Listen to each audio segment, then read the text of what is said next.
Lloyd Ruhl, aka MegaBlitzz. In today's video, we're going to be talking about TCG Live's first year anniversary. Now, TCG Live has been around for a year, and with that, the Pokemon company had uploaded a video to their YouTube channel being Pokemon TCG Live's first anniversary Summer Bash. So we're going to take a look at that. It's about a minute long. We'll take a look at that. We'll talk about it and kind of just break down some thoughts and opinions about kind of just how the first year went, things like that. I kind of touched on like TCG Live and its problems in a previous video, but TCG Live does have like good qualities that came with it, and of course as well some bad qualities, which I went over in that video. But so we're gonna watch this minute-long video from the Pokemon company about TCG Live's first year, the Summer Bash. We'll talk about the video, and then we'll look at a PokeBeach article as well, kind of just about just this whole Summer Bash ordeal and things like that. And then after we look at that article, we might just kind of take a look at some of the other PokeBeach news and stuff we had going on, to kind of get updated on that. So let's jump right in to that video. Alrighty, here we are at that video. I got my headset on. I'm ready to go. So let's just hit this play button and jump right into it. Might be a little loud, but I want to make sure that I can hear it too. So, celebrate a year of fun. Okay, so we're getting some like year hats and stuff. Paldeia Evolved, City in Flames. Okay, so all the sets. Okay, that's pretty cool. Kind of like showing all the different sets and stuff there. 60 million games played. That feels like quite a bit of games. Just because, like, I know me personally, I think I'm up to like 2,000 games total played in TCG Live. And I didn't transfer to TCG Live until I pretty much had to. But either way, nonetheless, 60 million games feels like it's quite a bit. Pretty cool. 61 billion total damage dealt. That's kind of crazy because I know like sometimes, you know, especially because like considering weakness on certain Pokemon and stuff like that, that's pretty cool. 61 billion damage, that feels like quite a bit. I wonder if that calculates in like damage counters per se, like lost mine or anything like that, or is it just like damage dealt, or is it counting damage counters as well, like placing them? Because if that's the case, I feel like it should be higher, because I feel like there might not be calculating like lost mine and stuff like that. I mean, I could be wrong. I have no idea, but 61 billion just feels a little low, especially because like sometimes Pokemon hit pretty hard. I mean, you know, definitely hitting hard sometimes. So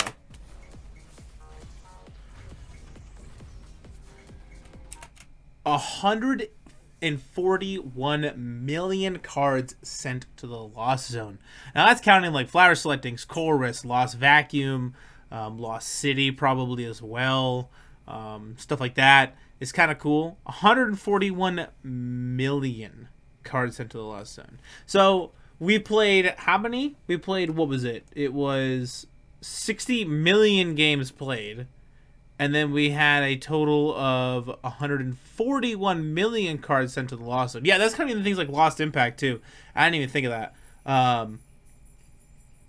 That means a lot of people are playing Giratina or Lost Box. That's pretty much all that means right there. Or playing Chorus. But I guess you think about it, if you play, you know, like one game with Lost Box, I mean, that's, you know, 10 to 16 cards on average. And then I guess you kind of calculate it, and tons of people playing Lost Box. I know me specifically, I played, just like I said, about 2,000. It's like 1,700 or 1,800 games total on TCG Live, I think is what it is. And I'd honestly probably say about almost half, definitely a third, but maybe pushing a half of those games are like Lost Box decks, and like even more so probably Lost Tina. So that might be accurate. I don't know. That might be accurate.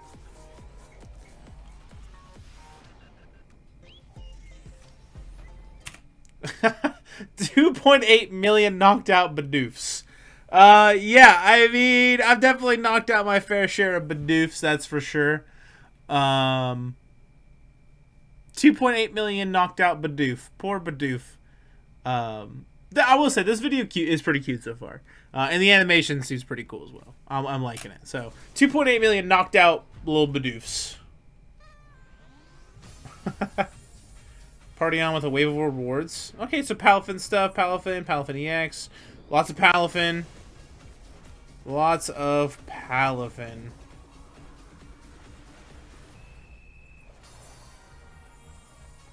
Celebrate a year of fun. New events every Thursday, June 6th through the 4th of July. So that's pretty cool. Yeah, definitely was not bad at all. Let me get this headset off here. Yeah, I like that. Overall, that was pretty good video. Pokemon TCG Live's first year, 60 million games were played, 61 billion damage dealt, 141 million percent of the lost zone, 2.8 million Bidoofs were knocked out. They did not reveal how many times the app was downloaded, which is very true. For comparison, I looked at the stats for the first anniversary of Yu-Gi-Oh! Master Duel. Konami reported their app saw 2.1 billion with a B, games played and more than 50 million downloads in December of 2022. This means Live saw less than 3% of the battles that Yu-Gi-Oh! Master Duel saw in the first year. This isn't too surprising, as Pokemon is marketed for a younger audience that generally doesn't play the game. And if you usually do testing, a lot of people will use something else as like a testing thing. I'm blanking on the name right now, but I've used it as well. It's like Pokemon TCG Sims or something like that. But anyway, usually people will use that because you can try different lines and stuff. That's usually what I use a lot of the times. Regardless, Pokemon TCG still outsells Yu-Gi-Oh! By a wide margin, which is very true. It will continue to probably do so. Later this year, Pokemon released Pokemon TCG Pocket, a lighter version, blah, blah, blah. Yeah, which is the Pocket thing. So, pretty cool. Honestly, kind of underwhelming. I mean, the numbers kind of speak for themselves in a way, and that I feel like a lot of that has to do with the fact that people just hate TCG Live, right? Like, I'll catch myself playing on like Pokemon TCG Sims, come closer to like a cup, like, you know, like a day or two before a cup, I'll jam more games on TCG Sims than I will on TCG Live, right? If I like before I went to Indianapolis, I was jamming multiple games on Pokemon TCG Sims than I was jamming games on TCG Live, because on the simulator, you're able to at least change lines when you can try different lines to see if it will work out in one way or the other against specific matchups, which helps out a ton when you're learning a new deck or there's so many different decks in the meta. It can really help out a lot, as opposed to TCG Live, where that doesn't really happen. And then, of course, you got to deal with all the bug problems and things like that, which, like I said, I talked about that in a whole different video. I'll make sure to put that video at the end of this video, so you can click on that box that'll pop up. So if you want to watch me complain about the problems with TCG Live and the problems that I have with TCG Live, you'll be able to do so. I'm not going to get into it in this video. I'll make sure to put that, like I said, at the end. I'll even try to make sure to put it in the comments below as well. Or not in the comments, in the description below. So then if you guys want to check it out, you'll be able to. I'm not going to get into all the problems with TCG Live. I'm going to try to kind of keep this a little more upbeat in celebration of the first year of TCG Live and not bring the mood down with all of its bugs and glitches and problems that it has. So pretty cool that the first year seemed to went pretty decent. Not terrible, like I said. I mean, it's not going to beat out Yu-Gi-Oh! It's probably not going to beat out Magic Arena. Especially because, you know, at the end of the day, most people probably don't even play TCG Live, right? And if they do, it might be like a game or two, and a lot of the competitive players probably just test with like webcams over online, like over like Discord or something, just play like physically. Or they'll just use, like I said, the simulator that I was talking about, which is what I use when I'm getting ready to test for events and stuff. So, yeah. And then we'll come down here. We'll take a look at a couple things. We're not going to look at this Lost Box wins in AIC. We're kind of past that at this point. So we're just going to kind of take a look at some of these. We're not going to look at the art stuff. I might make an entire separate video looking at all these arts, because they are really pretty. Give a little sneak peek here. Like I said, some of these arts are absolutely beautiful. So that may be a whole separate video where we look at all those arts. I'm not an artist by any means, but my girlfriend Palace is an artist, and she's in college for art stuff and definitely messes with like AI art and stuff like that. And, you know, we'll go to like art shows, or like she'll put like a piece of her art up in a gallery or something, and we'll always go and try to check that out. So I do enjoy art, and I do like art. I'm just not very artistic myself. Not in this way. I mean, in other ways, sure. You know, but not very artistic in drawings and paintings. My handwriting is basically illegible and you can't read it, so painting is pretty much off the table on top of that. So that'll be a different video. We'll probably look at all these, but we'll look at some of the other cards from Stellar Miracle. So we get this Tortuga here, 100 HP, evolves from the old cover, fossil, splashing turns 90 damage, which is Pokemon with one of your bench Pokemon. Not super great. Retreat cost of 3, which is absolutely awful, but man, look at that art. It is incredible. Then we got Caracasa, evolves from Tortuga, ability Primal Knowledge. Your Pokemon's attacks do 30 more damage to your opponent's active evolution Pokemon. So this is 150 more damage. The problem with this is, like, you're trying to rare candy into it more than likely just for 30 more damage, which feels kind of bad. And if let's say you're attacking with Caracasta, you're only hitting for 180, which doesn't KO a lot. I mean, sure, I guess you can KO things like Chi-Ux is weak to water, Luminion, and Squawkabilly, but that's it, really. Like, you can't even KO things like Raikou V, right? I mean, you gotta put like a choice mode on to get to 210 to do that.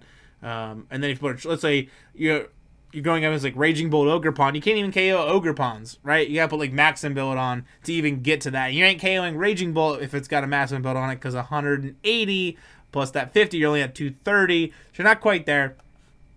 Then we got the Antique Cover Fossil, plays card for 60 HP. Ability Protective Cover, prevent all effects of attacks used by your opponent's Pokemon down to this Pokemon. So basically it sets off things like Lost Mine, which is pretty cool, and Dragapult's like put 6 damage counters on something, so that's pretty neat. The fossil is probably the coolest part. We can check out this Vikavolt here. Grubbin, 1 attack, just double colorless, ambush, 10 damage, flip a coin. If it's heads, just 10 more damage, nothing crazy. Charger Bug evolves from Grubbin. Parallel lineup, search your deck for 3 Charger Bug and put them onto your bench. So you're kind of just like, almost like the Mirage type Curlier, where you're just like putting the other Curlios onto your bench, which is pretty cool. So this Vikavolt here is Volt Switch, 90 damage for 1 Lightning Energy. Switch Pokemon with one of your benched Lightning Pokemon.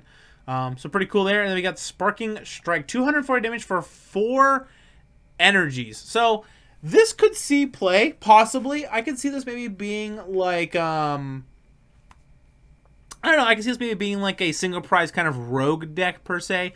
Very fast with this parallel lineup, being able to search deck for 3 Charge Bug and put them right onto your bench, is pretty good, for sure. So we'll see what kind of comes to what happens with all that.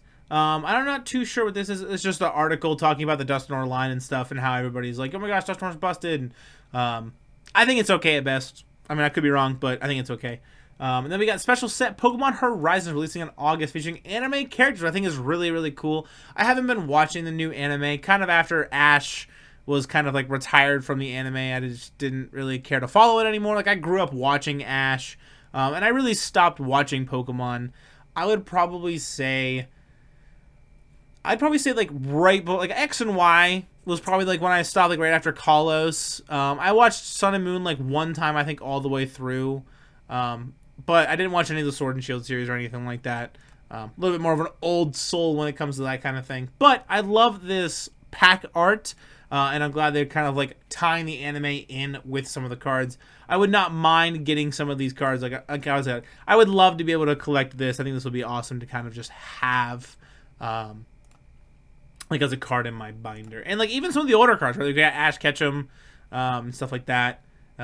May with her Torchic, Brock with his Mudkip, and Ash with his Trico. And they've been released in the past. So this was wrote, as you can see, this was wrote 21 years ago. So this is Terrapogas and Friends. Great Fellowship Adventure. I like Lord of the Rings and The Hobbit, so great name. Great Fellowship Adventure. I'm here for that. 100 times. This attack does 100 damage for each of your Pokemon. Well, that's kind of busted. The attack is a little insane, but yeah, that's a little crazy.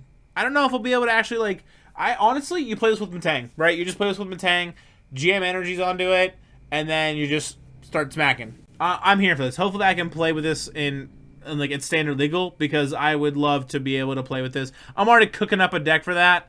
Look at me go. So that might come in the future. We're going to skip this TCG Illustrator contest thing just because, like I said, we're going to be looking at all that stuff later. Chen Pao basically talking about the Twilight Masquerade format and how Chen Pao is still pretty decent. Now people are still playing it. This is an Ultimate Pass format guide. I don't pay attention to older formats. I only really play Standard. Sometimes I might dabble a little bit in GLC. My local game store is having their first GLC event, so I might dabble in that. We'll have to see. But I mostly just stick to Standard. I try to expand it, and it's not for me, per se. So let's check out these Paradox tins here as kind of our last thing. So pretty cool. We got Iron Crown EX, Iron Boulder, Raging Bolt EX, and Gouging Fire. These Raging Bolt ones are going to be the hot commodity. It's going to be the one you're going to want to get the most probably. And then Iron Crown after that, and then probably Gouging Fire, and then sadly Iron Boulder. But the Raging Bolt will be nice. It'll bring the price down of that Raging Bolt. Kind of like what they did with Charizard. Hopefully they print Raging Bolt into the ground a little bit, so then I can get some copies of Raging Bolt and not have to spend, $15 per copy to play Raging Bolt Ogerpon. Because it's like one deck that I can't play in person right now. I can pretty much play everything else in the format except like Future Hands, Future Box, and Raging Bolt Ogerpon. I also have no interest in playing Future Hands or Future Box. Big shocker, because everybody knows that I hate Future Hands, and I will continue to hate Future Hands. So I've got the Iron Crown one there with the Iron Crown, of course. And then Iron Boulder with Iron Boulder in the background. Raging Bolt EX with Raging Bolt. And then Gouging Fire EX with Gouging Fire. So pretty cool there. Actually, is that the back of all the tins? Okay, yeah. So comes with one foil card of whichever one you end up buying. 5 booster packs, a code card as well. So nothing too crazy going on there. But I think that pretty much catches us up on the PokeBeach news. Minus, like I said, minus this illustration contest entries. I'm going to make a whole different video about that because I do want to look through those because I think they are very cool. And I want to acknowledge, good artists putting in their time and their hard work making art of Pokemon. I mean, they deserve just as much attention as TCG players, VG players, Pokemon Go players, the commentators for the high Pokemon stuff. The artists putting in hard work and dedication to making those really cool art pieces. They deserve, recognition just as much as the rest of us. So definitely want to take the time to look at just through those with you guys. So that'll be something we'll be doing a little more in the future. So let's jump right in to that outro. Alrighty, let's get you for today's video. If you guys have been enjoying the content I've been making stuff for you on the channel, don't forget to leave a like, smash the subscribe button. I really would appreciate it. And I'll see you all in the next one. Peace!